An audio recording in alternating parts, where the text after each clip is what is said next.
to Riley, who's going to run through playing out for us. Great, thanks, Dave. And also thank you everyone for allowing us to join you this morning. I know normally you have a bit of a networking session, so I do appreciate you giving us your time. My name is Rose. I am the Play Streets Information and Support Officer at an organisation called Playing Out. I'll go into who we are and what we do a little bit more, but just so you know what I'll be talking about today, I'm going to go over what Playing Out is, what Play Streets are, and our sort of campaigning agenda and how we influence policy on a local and national level, as well as our priorities and why we exist. And then Julliette from Energise Me is going to give a short presentation about the work that she's been doing around Play Streets in her area. I have a presentation, so I'll share my screen now just so you can all see that. Give me 1 second with that normal sort of awkward thing of making it full screen. Could someone give me a thumbs up if you can see that? Is that all okay? Brilliant, thank you. So Playing Out exists to tackle a problem, and it came about 10 years ago when my co-director, who is a lady called Alice Ferguson, realised that her 6-year-old son couldn't play with his best friend, who was also 6 years old, who lived on the opposite side of a residential street that they lived on. And the reason for this was sort of multifold, but it mainly came down to the fact that the space where they were living just wasn't built or designed and had kind of been co-opted, so that the priority of the road and the street was no longer for people, but it was for cars. And so there was no safety there for the children to come together and play out. Alice also realised that the community and sense of belonging wasn't as strong on her street as what she had experienced when she was a child. And so she took a slightly radical move of applying to Bristol City Council for a street party application, and closed her street to cars for 3 hours, not to have a street party, just to change the space in which they were all existing, closed the street to cars and just allowed all the children on the street to come out and play together. And this turned out to be quite a radical move in terms of how the street felt about itself, how the community felt, and the connections that were made, and also provided the children a space to be physically active, actively play, and increase their physical literacy skills, and just sort of explore and feel like they belonged to the street a bit more. That was 10 years ago, and now that is a national movement. There are over 90 local authorities who support Play Street policies, so 90 areas in the country where you can apply to shut your street for play. But this is sort of I like to call it the pointy end of the sword of what we do. It's the way in. It's not a sustainable fix. It's not a long-term solution to the problem of children not having a space to play out. So what we use Play Streets for is we use it as a talking point and an in with campaigning for children's rights to play out on their doorstep and feel they belong where they live in general. So the problem it boils down to is that for children to play and to be active and to feel part of their community, they need a safe environment and they need permission. That's pretty much all they need. They just need to be considered. The problem in statistics is pretty damning. These statistics are slightly old now and have actually been compounded by the pandemic. Things have got a lot worse over the last few years, but 82% of adults played out in their streets or neighbourhood as children, compared to only 12% of children today. And these statistics as well are general, they're the average. In different communities across the country, things are very, very different. More affluent communities have very different attitudes to play to communities that are facing greater disadvantage. And I'll go into that a little bit later. Also, 3/4 of UK children spend less time outside than prison inmates, which is potentially the most depressing thing I think I've ever heard. So what we do, we have a resident-led Play Street model. Now, this is my primary role and what I'll talk about to begin with. This is where residents apply for a road closure on their street, and it's all resident-led. It's grassroots. It's not done to the community. It's done by the community to change the space in which they live it.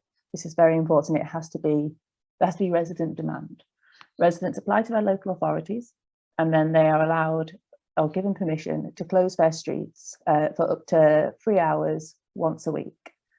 That's one element of what we do. We also do a lot of campaigning. The focus of that is children as a lens, the idea that it is of primary importance that children are considered at all levels of policy and are a priority in everything that any form of government does. Now, this comes down to transport, it comes down to active travel, it comes down to how things are built. The idea that if a city is designed for everybody. We also do a lot of research and commission a lot of research into barriers to play, including facing people and communities facing greater disadvantage, racism, access to space, and housing and social inequality. So how does the Play Street model work? I'd just like to say I'm covering a lot of what Playing Out does, just because I'm aware that this group has a lot of different varied interests. So the idea here is if I mention anything that you might be interested in, just get in touch with me, we can talk about it further. I'm covering a lot of bases here. But the Play Streets model, like I said, Play Streets are resident-led. Playing Out is a very, very small organisation. There are 4 of us. And so what we do is we support with resources, guidance, and sometimes we'll come in as a sort of voice of authority if a resident or a community organisation or someone like yourselves, the Active Partnerships, needs some form of official voice on Play Streets, but essentially it's done by the community who want it to happen.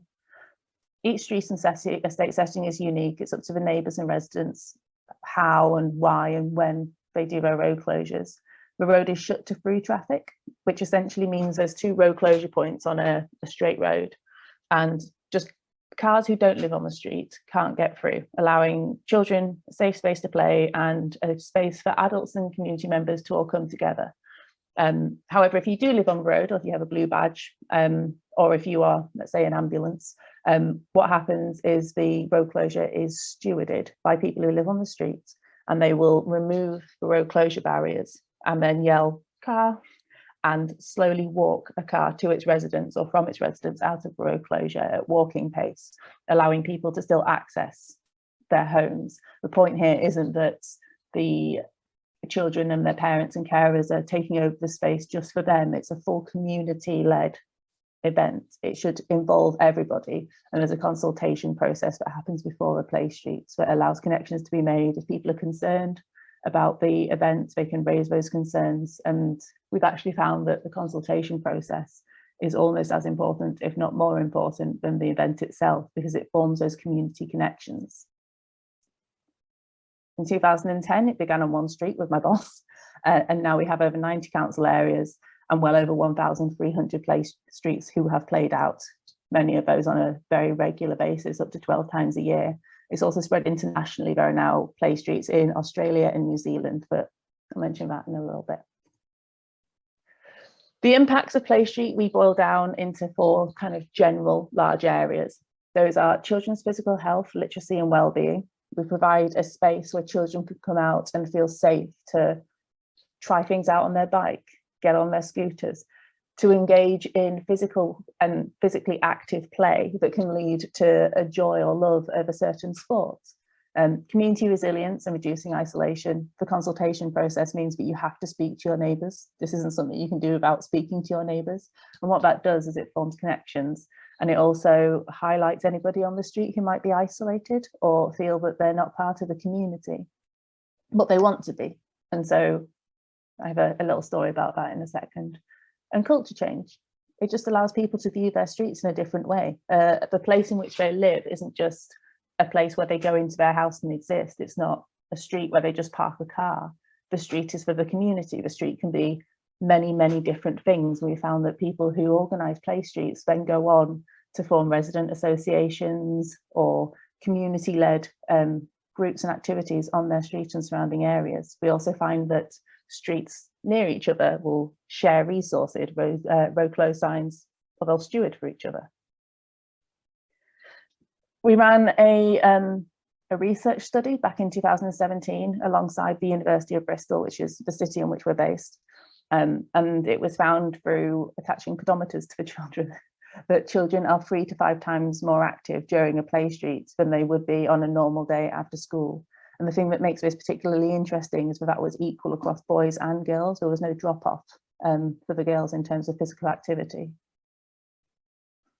This is a play street in Leeds. This one happened a few months ago. So the adults you can see there in the high vis, those are your stewards. And if you look carefully, you can see there's a lot of different types of physical activity happening within this play setting. There's street cricket. I can't remember what it's called with the swinging and the batting, but you know what that is. And in the background, there's also hula hooping and a game of football happening.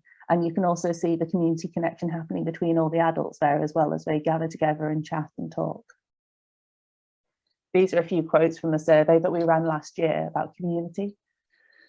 Stewarding allows people on the street to feel more important and trusted in their community, and also gives them a sense of responsibility and ownership over the space in which they live. Prove here that you can include isolated and elderly neighbours, and children knowing people on their street, feeling safer. And this is also about culture change. It's a cycle. Children aren't playing out because they don't feel safe. When there's no trust there. People on the street don't like the children playing out because they don't know the children, there's no trust there. But as the children play out more and they get to know people, they feel that, yeah, we can go play in front of that person's house, that's fine. And the person understands and knows who that child is, and there's no fear. And so the cycle becomes a positive one.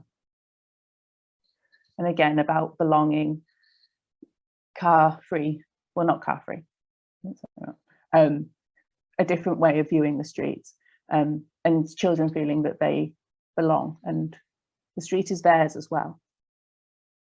This is another play street in a different section of Leeds. These all came from one particular resident who's been running play streets in Leeds for over a year now. We do have photos of other places. I love the Leeds ones. And again, you can see all of the different types of activity, play, and the ownership and the sense of aliveness on the streets. So I kind of run the play streets element of playing out and support local authorities, community organisations and residents in developing policies, implementing them, making them more accessible, all of that. But on a higher level, like I said, play streets are just a solution to or a temporary solution to a much larger problem that can't just be tackled by closing a road so children can play in it. There's a lot of campaigning work to be done.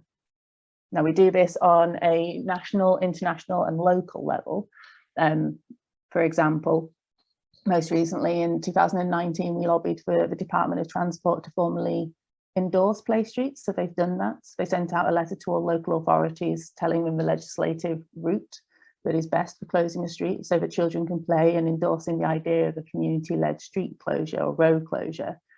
We also have official guidance and endorsement from the local government association on their website for how to close a road for play and why it's important and what the scheme is tackling. My boss and the other co-director of Playing Out led on the Child Friendly Cities Bristol edition. Got us spearheading that and bringing people together across the city to kind of lobby our local authority to consider children in their transport and planning. That sadly was just before the pandemic, and the meeting where they were going to vote on to whether or not they wanted to be a child-friendly city was cancelled because it was March 2020. We've also been working with Play Australia and Sport New Zealand as they roll out play streets across their countries.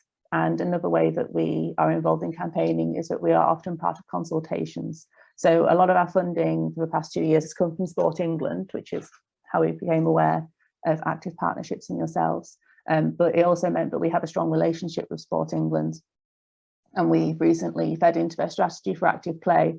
And we also, because we have this relationship with the DFT as well, fed into the new highway code revisions, which place children much higher on the sort of like importance and who's vulnerable in children, cars, cycles, motorbikes, that sort of thing. On a more local level, we work with local authorities. This again is something that I do particularly. So if this is something you're interested in, you'll be dealing with me. Just to show to local authorities, because for a play street to happen, for children to be able to play out safely, they do have to put an application process in place. Play streets are low cost, ridiculously high impact and resident led, which means that they're not something that there needs to be constant funding for. Once that application process is there, anyone can play out. So I support the Play Street application process, advice on legislation, resident support, and we have a terrifyingly massive website with so many resources on it, with best practice frameworks. Little case study, just to show how this has happened recently in Hull. We actually worked with David Gent from Active Humber on this, who was a connection we made through Sport England. Before the pandemic, Hull City Council had a very simple Play Street policy that allowed people to play out. There was one particularly active activist in Hull, a lady called Emma, who would support other streets to do Play Streets as well as her own. And then all local authorities became reshuffled during the pandemic, and Hull City Council came back to Emma earlier this year saying that if she wanted to close her streets, she would have to pay about £300. She would have to have people from the council come and put road closure signs out for her. And the application process itself became incredibly convoluted, a lot of red tape. So we worked with Active Humber, David Gent, to lobby the higher level of Hull City Council and the transport people to reconsider this approach, simply because they had a new person in post. We then had a meeting, myself and Emma, with Emma leading, because like I said, it is grassroots and resident led, with the highways and transport people. And we managed to convince them that public health should absorb all of the costs from Play Streets, allowing it to be accessible to everybody. And that Emma, having been running Play Streets for the past 5 years, was more than capable of putting road closed signs out herself. And so now it's a very accessible process. This is a photo from one of the streets that Emma supported. I'm aware it's black and white, making it look like it's from the 1940s. This was a mark of respect because it was done before the Queen's birthday. This was at the funeral. Sorry, everyone. But this is the street in Hull that Emma supported. And one of the best things that came out of this was the first Play Street that happened on this street. This is a letter that the organiser received from a lady who lived on the street. It says, "Thank you for your letter of thanks about allowing us to have the place, about allowing them to have a Play Street." But then the most important part is the part that says, "I've lived here 60 years and most of my neighbours might as well live on the moon, other side of the moon. Thank you again. It's a pleasure to know that there are such socially conscious people such as you still around." This is a person who wouldn't have been able to be involved actively in their community without this Play Street. This is what these connections that I'm talking about mean. It's connections like this as well, pre-pandemic, that allowed people to be aware of vulnerable people on their streets during lockdowns. And we found that people who ran Play Streets before the pandemic had a much more resilient community that could help each other out over the lockdowns. Finally, the last thing that we do is we work housing and environments. Again, just hammering it home, for children to play and be active, they need to feel part of their communities. And for this, they need a safe environment and they need permission. So this comes down to built environment and it comes down to the culture of the space. When I'm talking about housing environment here, I'm referring to housing providers. So for me, that's residents who don't own the place that they live. So that could be social housing, that could be rented accommodation. We're talking housing associations, local authorities and private landlords, although we haven't really had any dealings with private landlords yet. Do this in 3 ways. We support residents on the ground in their rented accommodation or their provided accommodation because they are facing different barriers to play than somebody who may own the house or flat in which they live. We're working with housing associations to develop pro-play policies, and this is across all of the housing association, a pro-play policy that is implemented, advertised and enforced. And we also support research into barriers to play for a lack of active or engaging environments. A few examples of this. This is a blog post on our website written for us from a lady, a resident activist called Samira in Bristol. Samira is a Somali refugee and also activist in her local community area. She runs something called the Barton Hill Activity Club. She lives in some tower blocks in a area of Bristol that's primarily Somali. And in the tower blocks, you can see them in the background of this photo. Samira estimates that there's over 500 children. All of them in these tiny flats lots and lots, very compacted, and there's not space that they can safely play on. There's a green space very close to them, but it's not appropriate for use for play for children because of a variety of reasons: dog mess, needles, broken glass.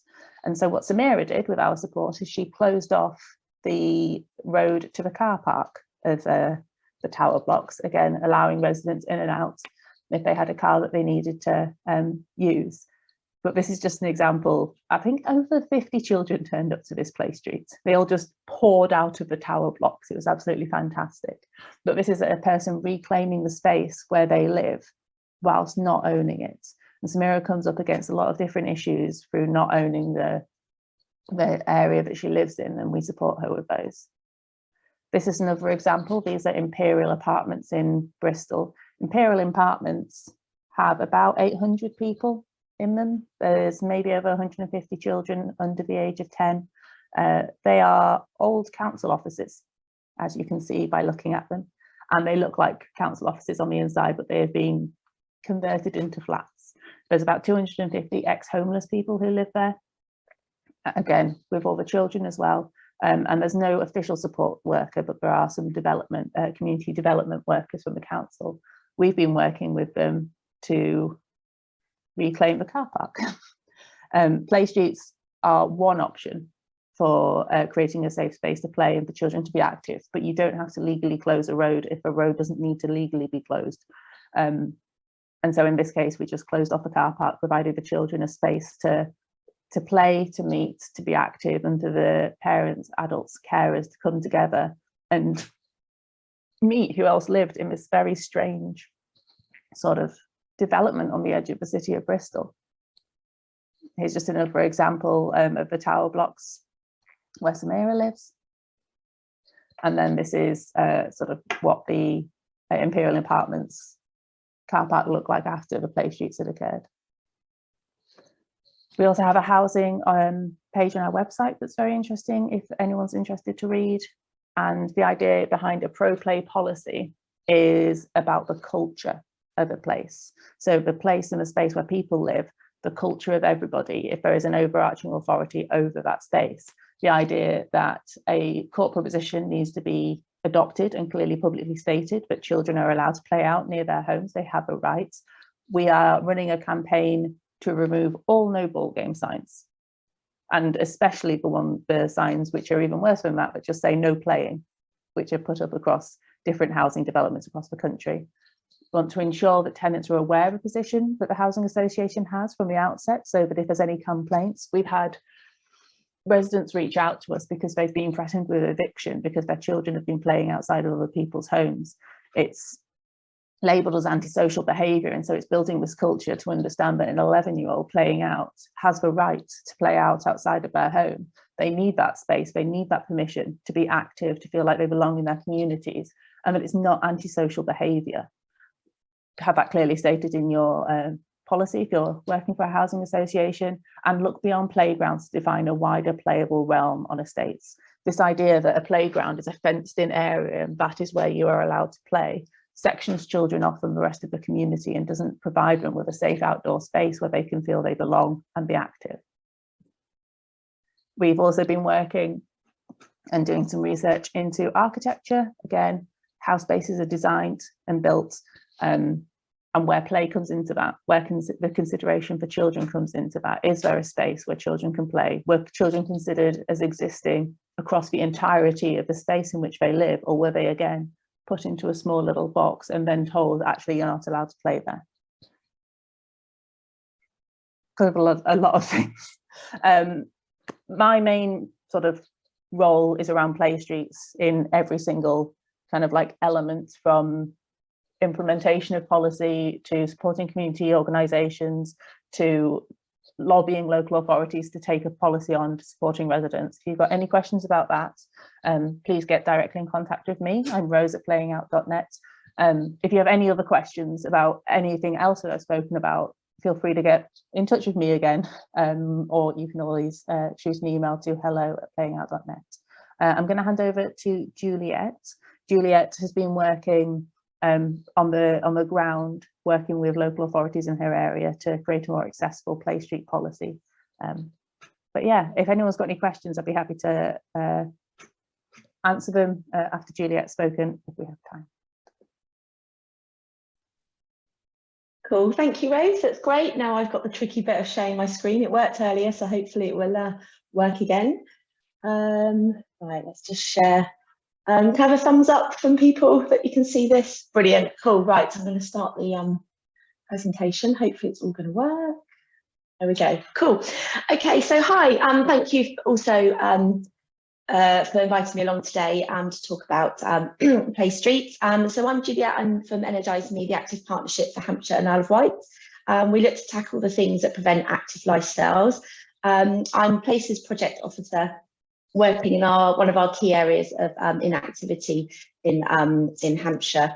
Next slide. Okay, so in our We Can Be Active strategy, we're all encouraged to look and advocate for creative ways to use and to utilise spaces.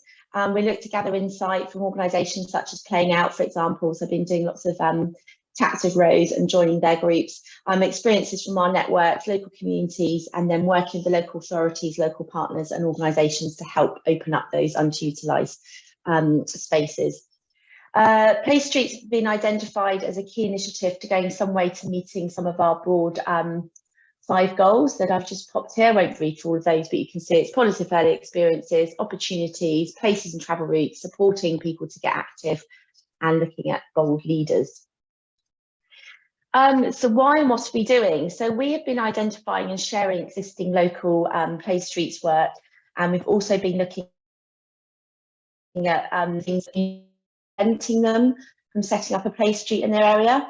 So I've gone through the experience myself. I've gone online, I've gone step by step through the different local authorities application process, so I can feel that process for myself. And then I've been meeting with the traffic departments who look after these processes in the different local authorities to understand the kind of thinking behind their processes, and going through step by step with their processes with them. I've then also met with Play Street applicants to understand the end user experience, so what they've had to go through in order to set up the Play Streets in their areas, and possibly looking at some of the barriers that they've come across while trying to set up the Play Streets. I've gathered all that information, and then my next step is to work in my work is to bring together the different local authorities to share the community experiences of Play Streets. So the plan is to bring everybody together and start to influence some changes with the local authorities to help refine and improve their processes for the applicants. So we don't want the process to be a reason why people aren't setting up Play Streets. So that's kind of where I am with the work that I'm doing. I've done all the research and the insight, lived through the experiences myself, and now I'm going to be bringing together the different local authorities to look at those experiences, take learnings from each other, sharing best practice, and then try and influence some changes to their process. We'll then use all this learning to develop Play Streets in our 5 priority areas in Hampshire. We've got 5 areas, so Rushmore in the north of Hampshire, Havant, Fareham, Southampton, and the New Forest. So there are 5 key areas that we've identified in our area that we want to really start focusing our Play Street work on. So there have been a number of successful Play Streets across our area, and we do share the stories and we do try and visit them when we can. And one event I just wanted to talk about here today was aimed at engaging the local community by bringing together local groups, partners, and the local authority, in this case it was Southampton City Council, to address a joint issue of littering in the area. So there's a big issue in the area around littering. It's one of the key deprived areas in Southampton, and littering has come up time and time again amongst the community as a really big issue. So this is a great event to bring everybody together and also to educate people on the littering side of things. So it's a Derby Road in Southampton, the Love Where You Live campaign. It's in May, and I had the joy of going along to that. It was such a great day. There was residents and service providers alike came along to the day, with waste disposal, littering and fly tipping ranking as the top local concerns of the community. So this event was an opportunity for the council to work with the residents to try and start to tackle these 3 big issues in the area. So it started off an hour-long litter picking competition, and one lucky winner was presented an award by the Lord Mayor, who came along, a lady called Jackie Raymond. The waste disposal and development team were on site, and they had their waste collection vehicle there and lots of information to educate people on waste disposal and recycling. The event ran from 11 till 4, and it attracted a steady stream of local families learning about the services that were accessible to them, enjoying food and drink, dancing and kids' activities. The campaign was designed to optimise engagement and break barriers between Southampton City Council service providers and residents. So this is Abdullah, an amazing person. Without him, these events wouldn't be happening. He was key to the success of the event, as he's the local community engagement officer. And you can see the quote that we took from him on the day there. Amazing guy. And just this is a picture, all these pictures are pictures I took of the day. So you can see you've got the barriers, you've got the road closure signs, you can start to see some of the play event things there that children could access. And again, another quote from Abdullah: we want people to love where they live, and if they can't love it as residents, then nobody can. So using this play street process is a great way for local residents to open up their space and get to know each other.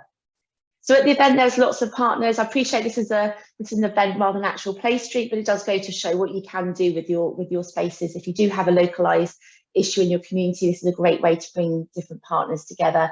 So the partners that were there are Southampton City Council, a number of their different teams. We had Friends of the Earth come along, and they had a great stand around recycling and what you can do to be much more proactive with your litter, your rubbish and your recycling. Southampton Half and the local police were there as well, enjoying the food and actually joining in with the dancing and singing, which was great to see, and another great way to engage with the local community. There's a lot of pride in this area, so it's great to have the Hampshire Constabulary there.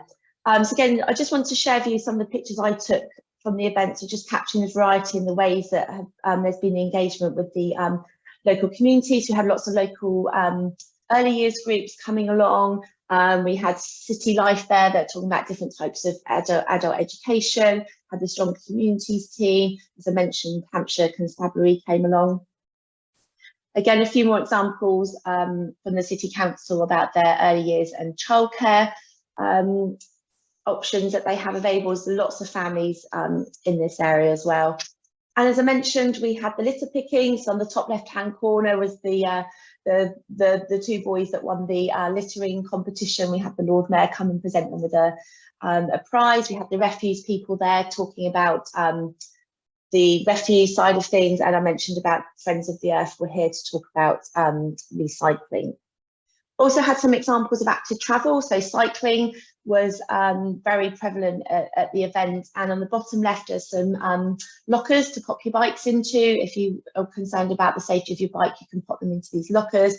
Unfortunately, the bike doctor had to cancel last minute, but they still had their information there for people to contact them about any problems with their bikes. And just some other examples of people using cycling as a way to get around. In the top right-hand corner, actually in that big container at the front of the bike, was lots of children's street activities that a gentleman brought along and cycled into the event and put out all these toys for the kids to use. Just some examples of some of the toys and things that were out for the children. So we've got table tennis, we've got Jenga. In the sand pit there, I think that was bubbles and foam stuff. We have half a broken tire that the kids were jumping on, and chalks. Chalks were just everywhere. It's such a simple idea for children to use their space. We had lots of drawing going on, hopscotch, snakes and ladders and all kinds of things. And then just on this last slide, I just want to share with you. So obviously a big turnout from the local community. You can see all the different types of activities, the drumming, the dancing. We've got Abdullah in the middle here. He did a bit of rapping with the guy next to him, who was a fitness instructor, was getting everybody up, jumping and dancing around. And we had some African drums going on. We've got the mayor. And in the top left-hand corner, I just want to say here, these guys are all 16, and the guy on the left-hand side turned 16 on the day, and he chose to spend his birthday at this Play Street event, which I just thought it just goes to show that the events engage people of all ages. We've got the older people, we've got the children, but we have got the teenagers that came along and joining with the dancing and eating lots of the amazing food that was around. And then just one last slide, just wanted to show that the local groups were getting involved. So we've got a lady, we've got the WIG group here, so the Women's Integration Group that are run at the local community centre on the road. We've got some amazing food that was brought along, and in the bottom right-hand corner, we had a lady that does lots of craft stuff locally, and she brought that along as well to the event. So that was just an example of, I'll just stop sharing the screen now. This is just an example of how play streets can be used to engage communities. Obviously this was an event, it was a whole Saturday that was taken over, but the community identified a big issue in the area and they used play streets as a way to engage with the local authority and the local communities. So that's where I am from an Energise Me point of view. I'm more than happy to come back at a later date and talk to you about my work with the local authorities when we brought everybody together and what influencing we've been able to do there to make the process a lot easier for the end users. And yeah, like Ray said, any questions you guys have got, please pop them in the chat or ask us now or at the end of the event. Thank you so much. Juliette, Rose, thank you ever so much. It's brilliant. It's absolutely fab. And there's lots of things buzzing around in my head because this cuts across so many agendas. And I would say this, wouldn't I? But I think active partnerships are probably really well placed to help drive this agenda. From a personal level, just coincidentally, this week and last, I had meetings with heads of planning, senior public health consultants, and chief officer housing groups. And we were all talking about the same thing, which was how the mechanism to engage with residents around general health and well-being, and if this is not a vehicle to be able to serve a lot of those purposes, I don't know what is. So I'm over the moon that we've been able to connect like this, because I think what often helps these conversations is if you've got a national body that is driving this stuff, to bring that body into the conversation really adds weight and opportunity. So really informative, lots of stuff there for, I think, for lots of us to get our heads around.